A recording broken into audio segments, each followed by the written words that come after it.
ছোট আলু দিয়ে মজাদার রান্না। এখানে দিয়ে দিলাম মোজারেলা চিজ, এখন দিয়ে দিব কর্নফ্লাওয়ার, তারপরে দিয়ে দিব স্বাদ মতো লবণ। এবার একটু চটকিয়ে নিব। চটকানো হয়ে গেছে, এবার ছোট ছোট বল বানিয়ে নিব। ভীষণ মজাদার এই নাস্তা। আপনারা পুরো ভিডিওটা দেখতে থাকেন আমি কিভাবে এই মজাদার রান্নাটা তৈরি করি, জাস্ট দেখেন। একে একে সবগুলো বল বানানো হয়ে গেছে। এবার চলে যাব ডিম ভাঙার জন্য। যেহেতু বলের পরিমাণ অল্প, তাই আমি বড় ডিম নিলাম না, একটা কোয়েল পাখির ডিম নিয়েছি। কোয়েল পাখির ডিম এমনিতে অনেক ভালো। এবার ডিমটা আমি ফেটিয়ে নিচ্ছি।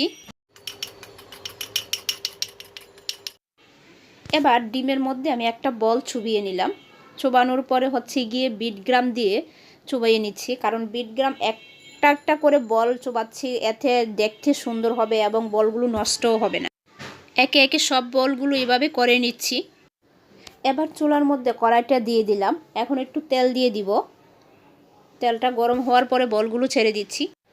একে একে সব বলগুলো ছেড়ে দিচ্ছি।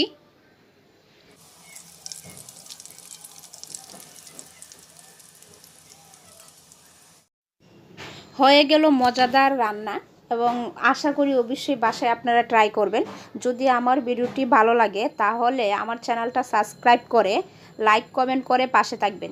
ধন্যবাদ সবাইকে এতক্ষণ ধৈর্য সহকারে আমার ভিডিওটা দেখার জন্য।